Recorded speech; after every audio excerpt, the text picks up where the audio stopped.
both our staff and our residents. So these people on the screen that you can see, starting from left to right, this is Caden. He's an acquisitions analyst for us. He was an intern this last summer and a big part of our acquisitions team. Next to him is Andrew. Andrew's a University of Tennessee aerospace engineering grad who decided he didn't want to do that. He wanted to help us optimize our water and sewer bill back, naturally.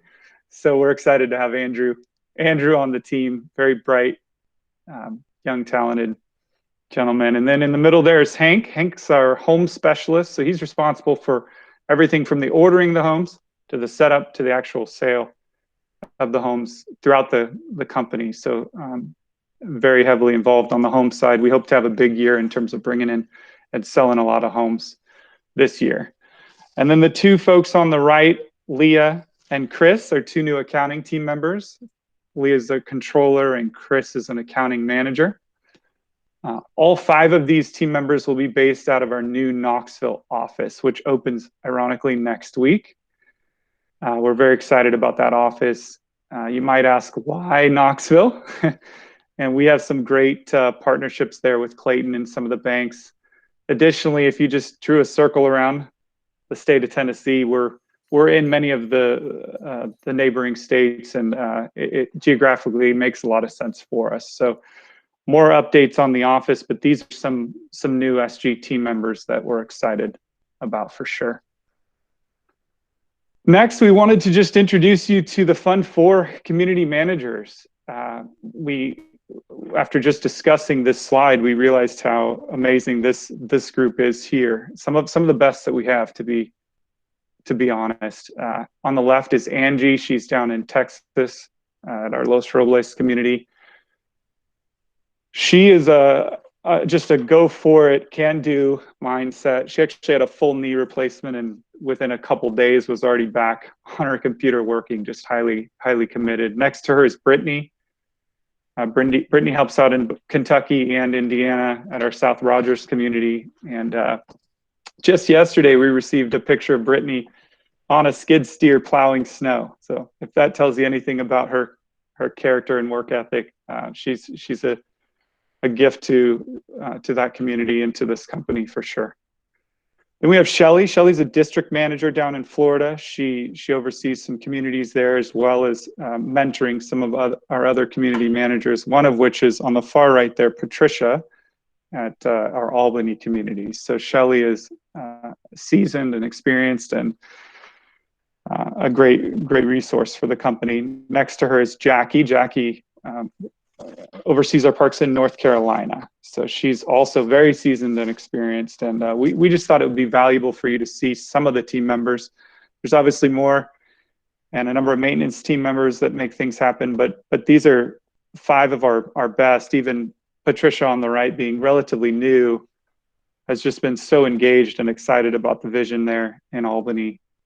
And we thought it'd be meaningful for you guys to see some of the team members. We really value our team, and we want to develop them. As I shared here, we have one district manager. Brittany's on the fast track to becoming one, so we're excited about that as well. So there's our community managers for Fund 4.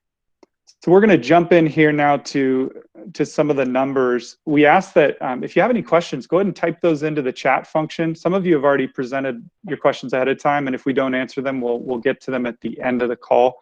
If something pops into your mind during the call, please chat it into the function on Google there, and we'll compile those and go through a series of questions at the end of the call. So with that, I'll turn it over to Sam to talk about some of the financial results and projections. Awesome, Steve. Thank you so much. So I thought this slide was pretty demonstrative of kind of the progress that we've made in the fund, and we're going to talk about our projections here a little bit. So I think one thing that'll jump out to you really quickly is that there was obviously a big jump in NOI and net income in Q4, and that's a large part of that is related to buying these Albany communities, which was was a significant portion of our Fund 4 allocation. but it also includes some improvements in, there were rent raises that occurred in some of the communities and some move-ins and that sort of thing. But you can see just a dramatic increase in Q4. So as you look at this slide, or I should say this chart, on the left-hand side are the bars, right? So that's your NOI, your net income, and then the gray line is our cash on cash, and that's shown on the right-hand axis. And that's based on the full just over 16 million that was invested in the fund. So if we look at Q4, you know, we're right under a 6, sorry, just over a 5% cash on cash, which maybe doesn't sound fantastic, but when we think about the fact that only about 2/3 of that money is invested, we're pretty happy with that. And this is establishing a great baseline for us going forward and for commencing distributions, which we're on track to do per our original projections starting after this quarter. So first distributions happening in April. So then Q1 through Q4 of 2021, these are projections. These are relatively conservative. They're the change from Q4 to Q1, really all that's reflected there is the fact that the Albany community, instead of just 2 months out of Q4, it's going to be the full quarter in Q1. Starting in Q2, we're seeing with our kind of the spring season, which is a big season for us with move-ins and that sort of thing.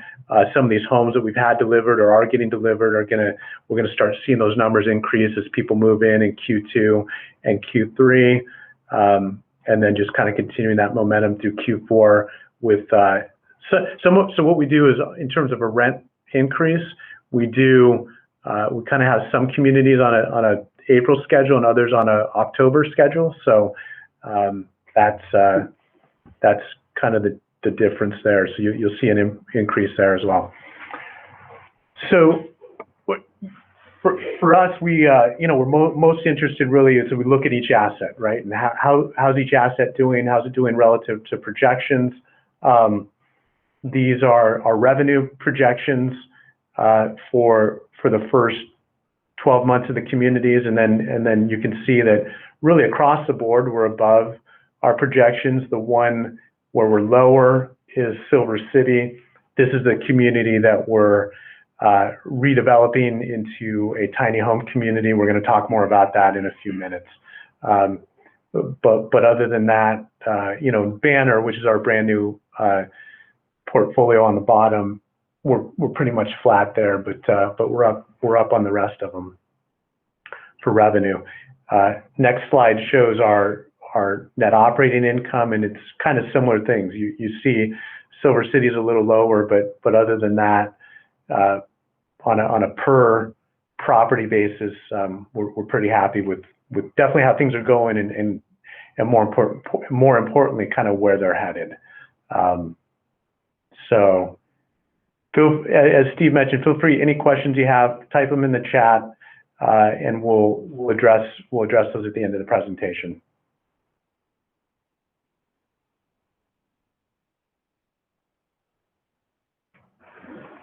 Let's see, Steve, you're muted.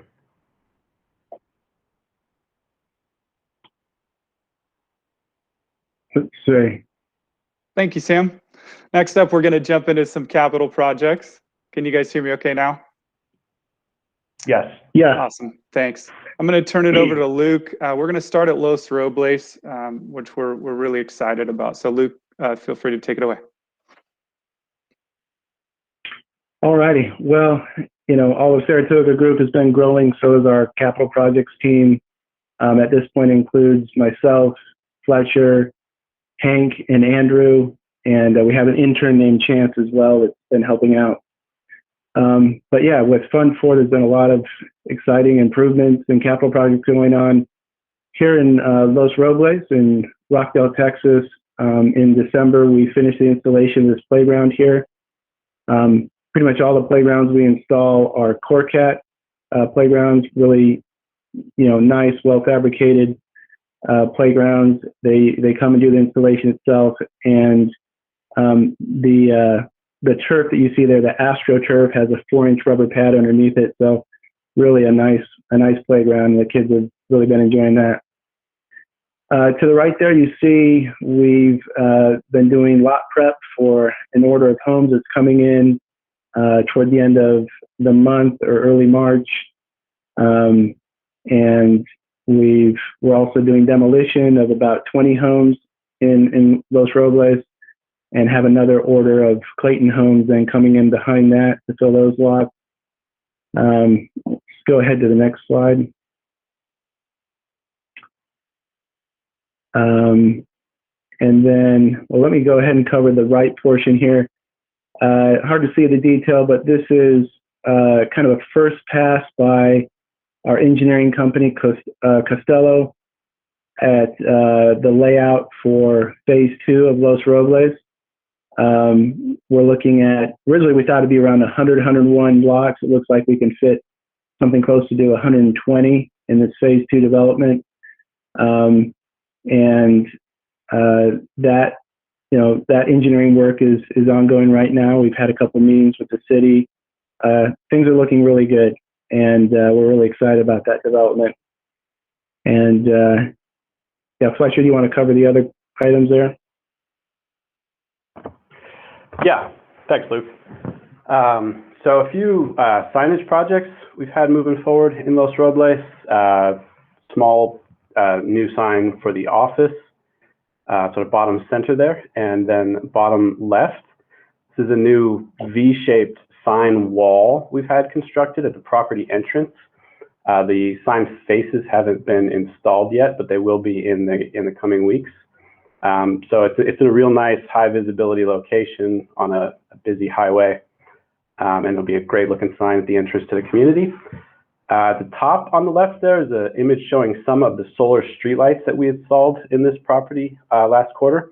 Total of 29 throughout the community. There was effectively no street lighting prior to rolling these out, so they've been very well received by the residents.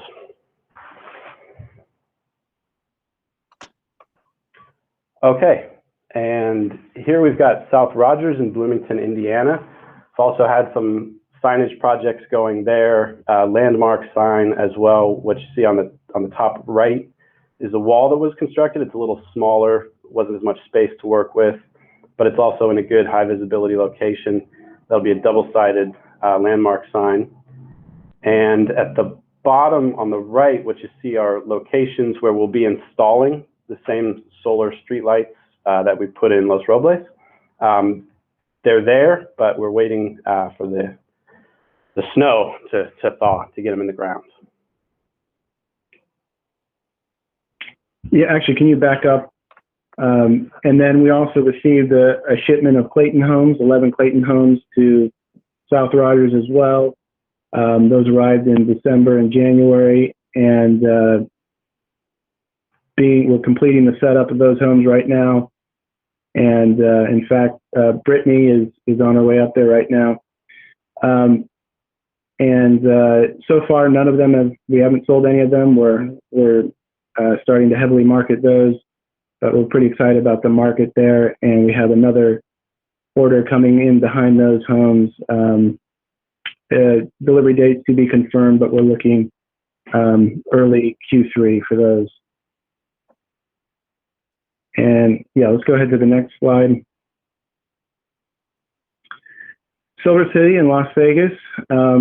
This is an interesting but challenging project. Again, this is the tiny home development, and we're partnering with Redmond Homes out of Lindsay, California, and kind of iterated with them on a preferred design and layout for our tiny homes there. And what we landed on is what you see in the left side of the slide here. I guess you can't see my mouse as I scroll over it, but it's looks similar to the photo below it. It'll have a loft that goes above about half the home. Most of the lots, not all of them, will be basically this style of home. We will have a few larger lots that'll accommodate a home with like a front porch or something of that nature. Right now, the biggest challenge with Silver City is getting the approval from the state in order to install these homes as permanent dwellings. We've had, I have to think how many meetings, maybe 3 meetings to date with them, been a bit of back and forth. We actually have another meeting tomorrow. Our rep will be attending, virtually, and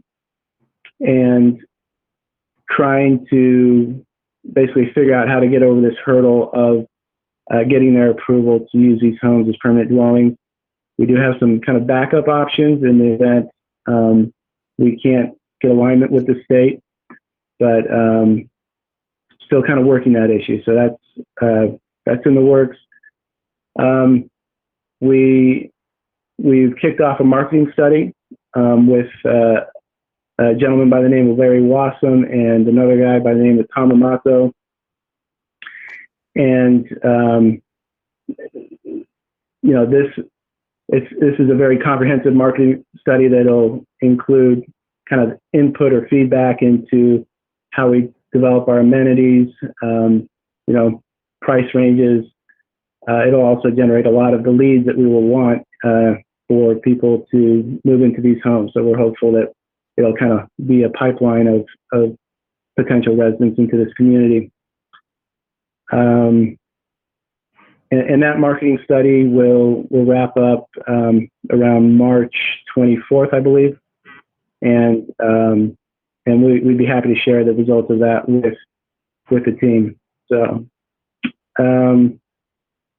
let's see, let's go ahead and move on to the next slide. All right, so yeah, go ahead. Thanks. A few projects we've got going in Oak Hill in Lakeland, Florida. So one of the big issues we were having there initially were some pretty serious water leaks. We piloted a smart meter solution at this property that we've been very happy with, and we're now starting to roll it out to other properties. The company we worked with on that is called Submeter Solutions, and that basically gives us real-time or multiple 3 times throughout the day readings, which allows us to identify and deal with leaks quickly. What you see on the right side here, the survey of the property, and in the bottom left corner of that, there's an undeveloped portion of the property. It was initially zoned for 12 lots. We are working now with the city of Lakeland to get approval to develop this portion of the property. It's actually on the agenda for their development review committee next Wednesday, the 24th, which will be kind of the first big step in that process. What you see on the bottom there is one of the proposals we submitted. We're going to see if we can't get more than 12 new homes developed in this section. So we've proposed as many as 19, and we'll see what we're able to do with that.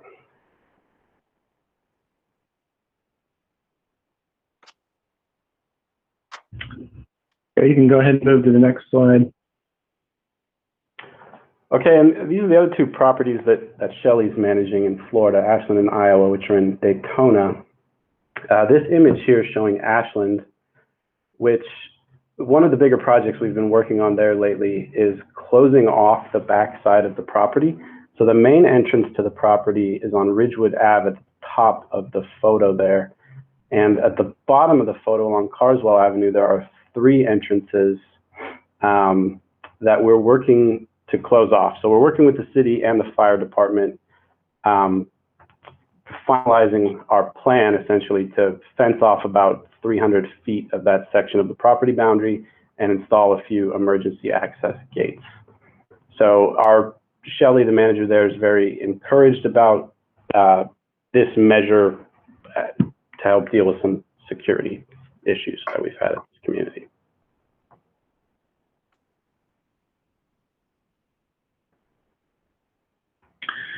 Okay, Westwood. This is one of our 5 communities in Greenville, North Carolina. 2 of those communities are part of this fund, Westwood and Fairview. And we've had, a total of 15 homes delivered to between Westwood and Fairview. You can see a couple here set up. And to date, we have sold 6 of those 15 homes. And then we have another order in the works, and we've actually pre-sold 2 of those homes. The manager there is Jackie, who's in the slide before. She's definitely a mover and a shaker, and we will be hiring an assistant for her who's bilingual. We have a large Hispanic community in the area, very kind of stable Hispanic community that's looking for home ownership, and we're pretty excited about the assistant that'll be coming on to help us sell these homes and be able to tap in a little bit better to the Hispanic market. Down in the lower right is the rendering of the playground that we've ordered for Westwood.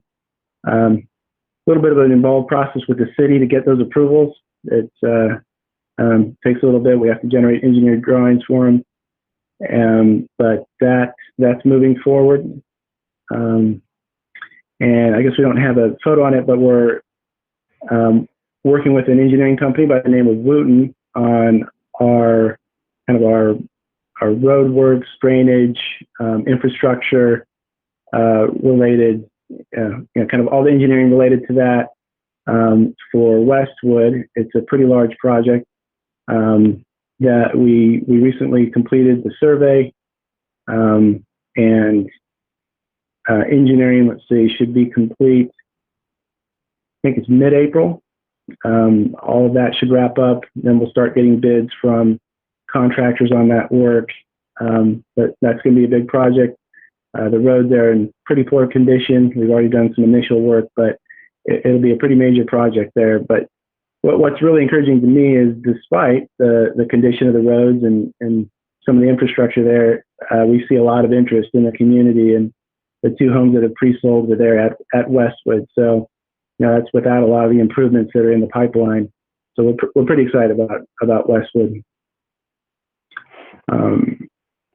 Hey, Luke, Luke, just to add there, yeah, and Westwood is, 267 spaces. It's one of our, actually, it's our largest community in Fund 4, and we've only got a little over 120, I think, occupied. So a lot of homes and a lot of lots to fill out there.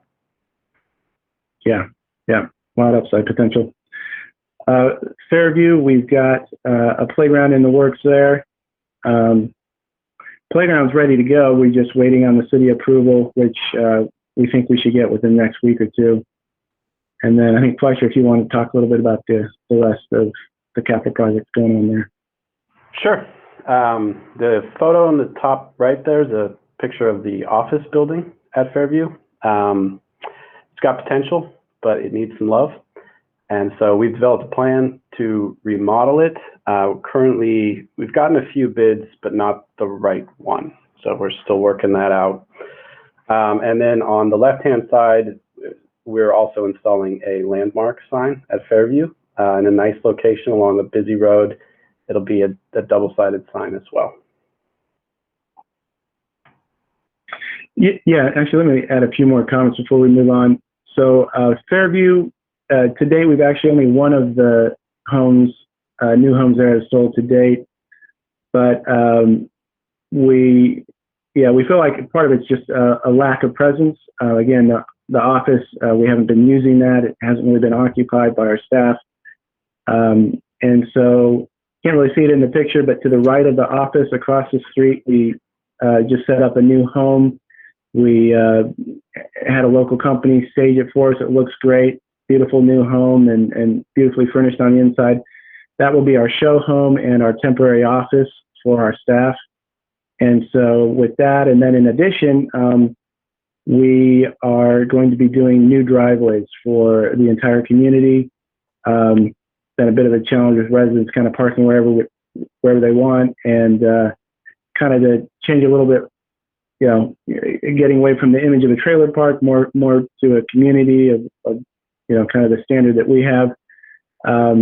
We'll be putting in new concrete driveways for everybody, and I think as they see those improvements, the new playground, the sign, we're confident that that's going to bring in new residents, and we'll be able to easily sell these new homes.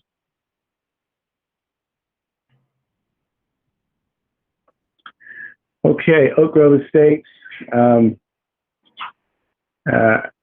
really like this community. I guess in part because I really like the manager, Patricia. We highlighted our managers in that previous slide, but I just say ditto to everything Steve said. We really do have fantastic managers, the 5 managers for this fund, and Patricia's one of them. She's, I guess, probably our newest one, but I guess Brittany would be, but she's really jumped into things. She's very committed to the community, and already we see a lot of, we just purchased a community back in, I think, was it November or October, and already we have a lot of improvements going on. We've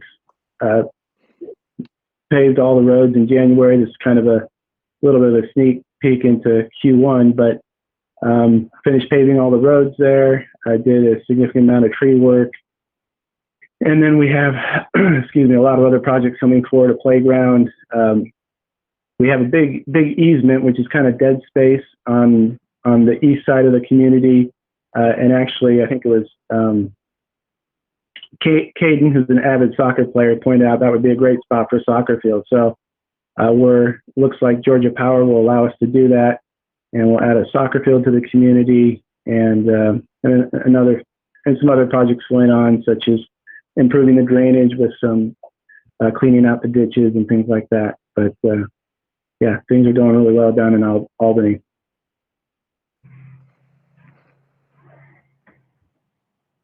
Awesome. Thank you, Luke and Fletcher. It's clear that there's been a lot of great work done on the CapEx side, and we're excited about those improvements. Sam, do you want to walk us through this next slide?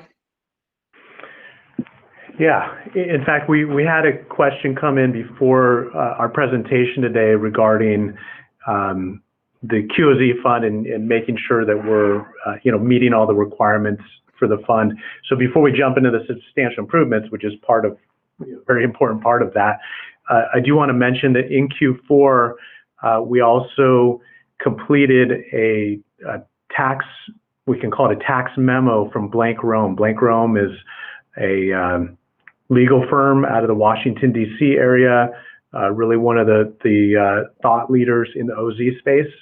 And so we felt it was important to get their opinion. It's not an official opinion letter, but it's a tax memo letter regarding, we obviously had to explain our business model and everything we were doing, and they provided a nice letter regarding the fact that, in their opinion, we're meeting the requirements of the OZ legislation and requirements.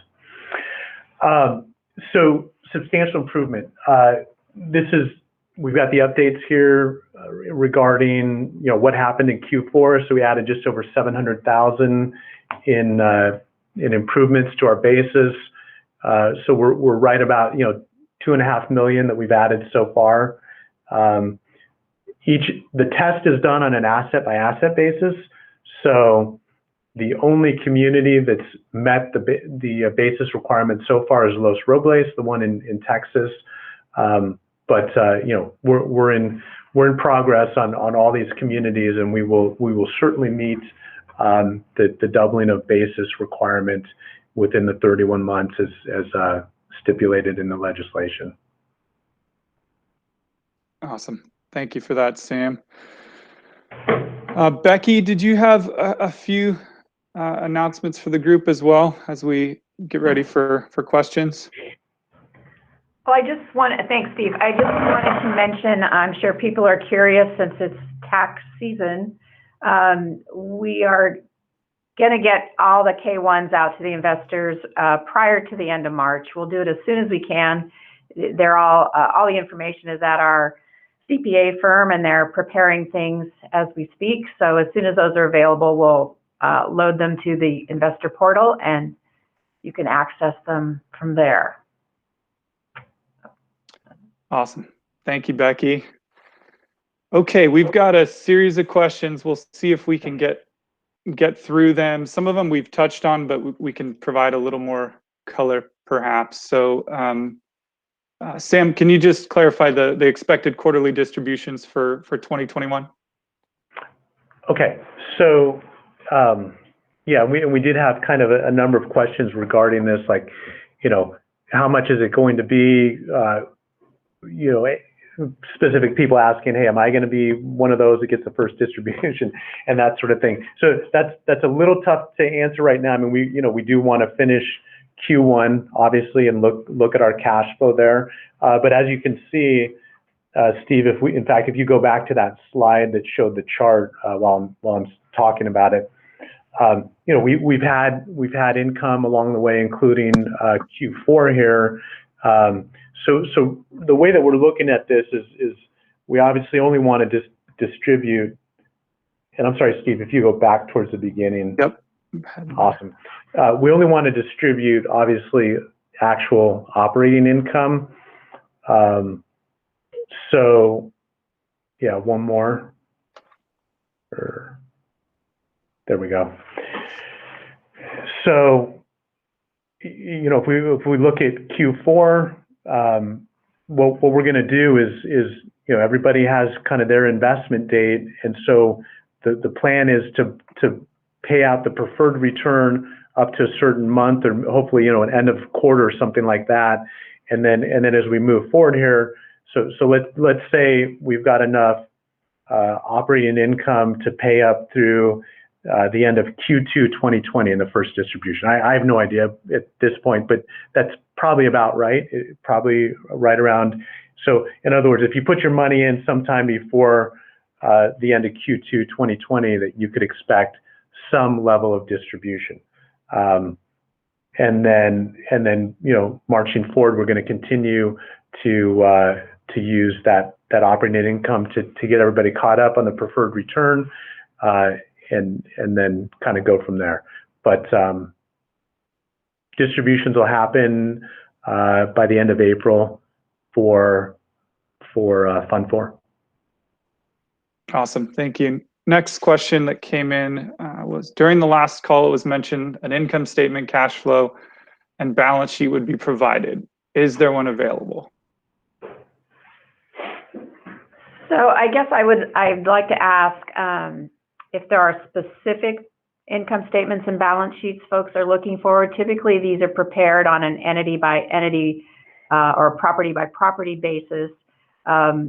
We don't typically consolidate anything except for the tax return. So if we could kind of hone down the questions a little bit, I'd be happy to get whatever information anybody would like. If there's a specific property or a specific cash flow that's in question. I think it's just a little clearer separately than as one giant consolidation. So I guess I'm throwing back a question and then we'll be happy to get whatever we can. Sure.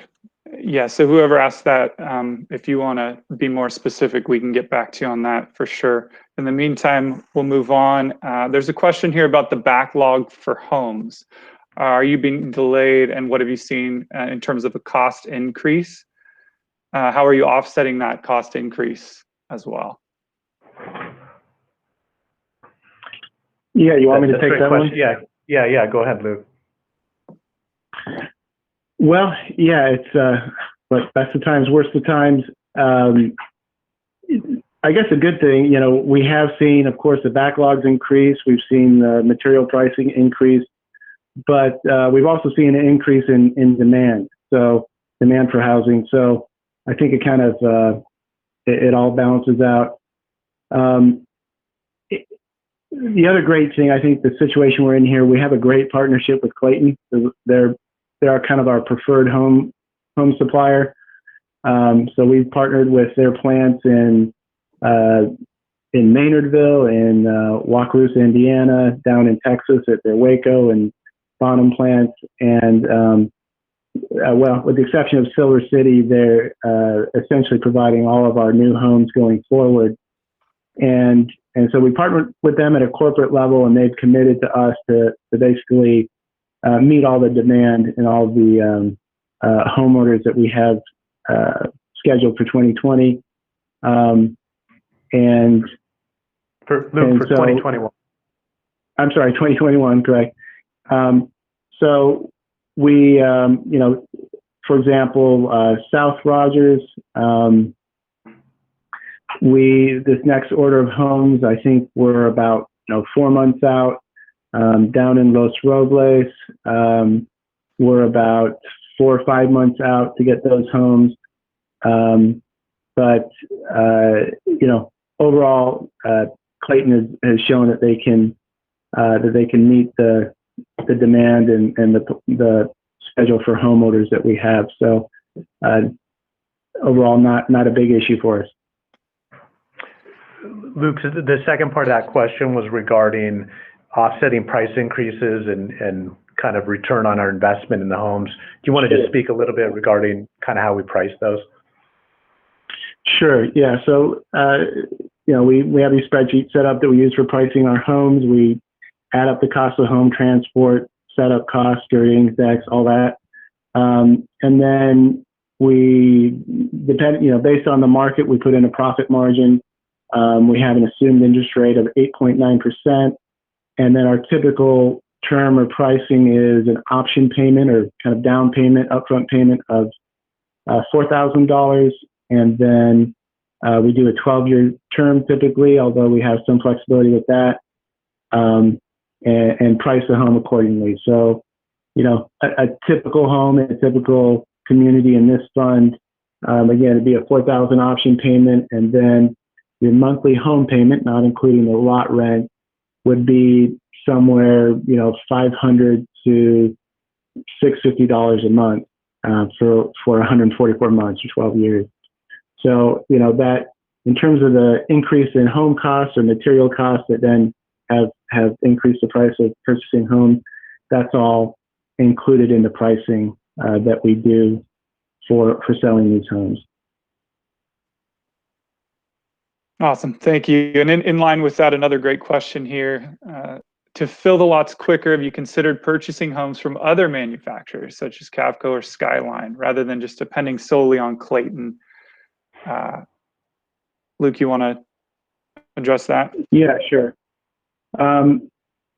We have, and overall, we found that their backlog is similar or worse, and I don't think we get treated with the same priority that Clayton treats us. So the little bit that we've interfaced with some of the other suppliers, obviously Skyline's a great supplier. Some others we've talked to, we've not been as comfortable with the kind of the quality of the home, and the prices are about the same. So it doesn't really make a lot of sense to switch from Clayton to them. So, if we get in a situation where Clayton can't provide the homes we need, yes, we'll look outside of that. And, we have, purchased, for example, Los Robles there in Rockdale. We wanted to get a quick order of homes in. We didn't have our licensing all set up and kind of everything to be able to order from Clayton. So that first order of kind of our 7 homes that we brought in there, those were legacy homes. So we have kind of used legacy as kind of our fill the gap supplier. But again, primarily it's been Clayton, and so far we've found that they can meet our demand. Awesome. Thank you. Thank you, Luke. Next question's in regards to solar lighting at Los Robles. So how many lights have been installed specifically at that community, and how are they holding up? We installed a total of 29 lights at Los Robles. It's only been about, 3 or 4 months, but they've been holding up great.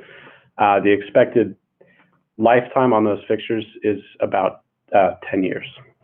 So we don't anticipate running into any issues anytime soon. Yeah, and, just to add to that, solar lighting, I think probably a lot of us think of something pretty weak that fades after a few hours. That is not the case with these lights. I mean, they are really, you couldn't tell the difference. If anything, they're often brighter than a standard street light. So yeah, they're very luminescent. They last all night, and I think they've really been a great program for us installing the solar lights. Excellent. Thank you, Fletcher and Luke. Next question's about the tiny homes. How are the prices and rental rates of tiny homes? Could they be pushed as an affordable housing option? Yeah, great question. And I guess I didn't talk a whole lot about the marketing study that we're doing, but one of maybe the big decisions that we'll still have to make with Silver City is whether we offer these as a lease option or we do just a full rental. And we're looking to this market study to partly answer that question. The homes themselves, so these tiny homes that we'll be getting from Redmond out of their Lindsay, California plant, they've quoted us just about $42,000 per home. And we really like their product. We looked at a lot of different suppliers. We really feel like the product they had is fitting exactly what we need. It's a quality built home, quality materials. They have, for example, they have granite countertops as their standard, as a standard feature. Cement board and smart panel siding for the exterior. And so in terms of pricing, again, it depends whether we decide to do all lease options, where we sell these homes off, or whether we do all rentals or maybe a mix. But the market study is going to help us determine that and kind of help us narrow down the pricing. But offhand, I'd have to go back and look at the market study. I think we're looking at what was it, $800 to like $1,100 a month to as a monthly rent for those homes. And we feel like it's a great location. It's going to have great amenities. I think maybe we talked about it before: a pickleball court, swimming pool, a lot of nice features there. But yeah, we're still kind of waiting for the results of that market study to kind of better inform what direction we go there with rent versus selling the homes, and then it kind of the exact sweet spot in that price range. But yes, it would be considered affordable housing. Nice facilities, a nice community, but nothing really super upscale. Awesome. Thank you, Luke. So a couple questions on collections, and here's an interesting one. Could you share the number of tenants, owners that are on some kind of payment assistance? Let's see, maybe I'll take that question, Steve. Definitely don't have that number offhand here. I can tell you, and I think I saw the other question regarding delinquencies, and so maybe we'll cover both of these together.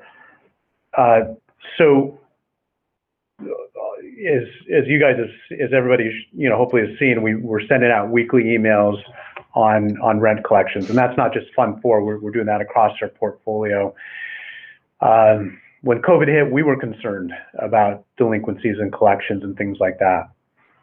So what we found is that there's occasional tenants that, whether or not they've been impacted by COVID, are using, we could say, using that excuse to not pay rent.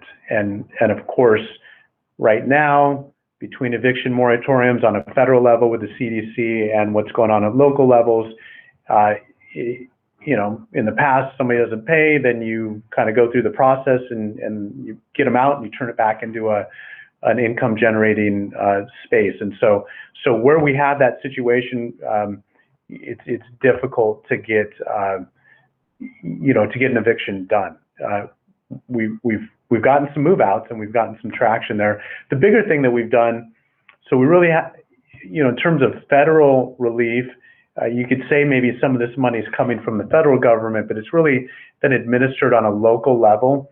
And Emma, who's on this call, has been very active in helping each manager identify who are the local agencies that are providing rent relief for residents. And I don't remember the numbers off the top of my head, but I know Q4, we received a significant amount of rental income through agencies that were helping out people that were having trouble paying their rent. So we definitely have been very involved and active on that. And that's a dynamic situation where, some agencies run out of money, and then, you kind of have to shift. And so it's been a combination of kind of public and private agencies providing that help. Emma, not sure if there's anything else you want to add on that. Like you mentioned, yeah, we've gotten a significant amount of financial assistance from HOPE and some other resources, especially in Fund 4. Thank you. Yeah, absolutely. It's a kind of a combination effort there to figure out who really wants to be a contributing part of the community and pay their rent, and then who is just trying to take advantage of the situation. But we have resource lists both locally and on a broader scale that we've composed for each of the communities, and we've seen great results from that. So very, very important, as we don't want to displace anyone at this time, for sure. Next question's about distributions for Q1 2021 distribution. Will this be done via check, or will there be a way to enter ACH information on the investor portal? Each investor should log into their portal and make sure that that's designated. You have a choice. We prefer ACHs, but we can do checks. So whatever is designated there when you signed up, or if you want to change it, you can do that at any time. That's how the distributions will go out. Awesome. Thank you, Becky. Yep. Next question. Can you give quarterly fund valuation based on cap rates you're seeing real time in the market? Yeah, Steve, I'll take this one. One thing that I'll do, and I'll send this out to all the Fund 4 investors, is we've started to do that on an asset by asset basis. And so we've put together a track record for Saratoga Group, and I think you might be interested in seeing that, especially kind of our early funds and the value creation that's happened there. So I think that's an excellent idea, and we've been doing that for our two earliest funds, and I think going forward here, that'll be something we'll start doing with Fund 4 as well. So starting next quarter. Awesome. Okay. Well, that's all the questions that have come in. Emma, do you have any other questions that have come in? No, those were the questions that were asked on the chat. Awesome. Great questions. Thanks for all those who participated. Sam, you want to close this out here? Anything else for the group? Yeah, I just want to say that we're extremely happy with what's happened so far. So again, if we kind of step back and look at what we're talking about, we're looking at Q1 of this year being able to generate a 6 to 7% return on our money, and we still have an extreme amount of value to add, right? So we can think about each one of these assets. Westwood in Greenville, North Carolina, where we've got a third of the lots occupied with tons of demand. I mean, as we fill up these communities, the value there, it's not linear. It's actually, I don't want to say it's exponential, but in other words, if it's half full and you add the other half of the homes in that community, what happens is the cost that you have for the manager and just kind of your general upkeep and costs, those stay relatively flat. So you're maybe going to see a little bit of increase, but in some cases it decreases. Think about a lot that's not occupied. If somebody isn't in that home trimming the grass, then we have to do it, right? I mean, that sort of thing. And so really what happens is you fill up those other lots in the community, you maintain a relatively flat expense structure, and almost all of that income's going directly to the bottom line. So what we often see is that you take something that's half full, and the amount of net income you're going to have 3-4 times as much net income by the time you fill it up. So it's pretty exciting to see kind of the baseline that we have at this point, and kind of projecting to the future and the value that's going to happen in this fund. And we really appreciate everybody that's participated and invested and believed in us. And we look forward to starting our distributions here next quarter. Awesome. Thank you, Sam. Thanks everybody who joined, and great questions. We appreciate your engagement here. And thanks to the team for your participation as well. Thank you. Thanks, everybody. Thanks.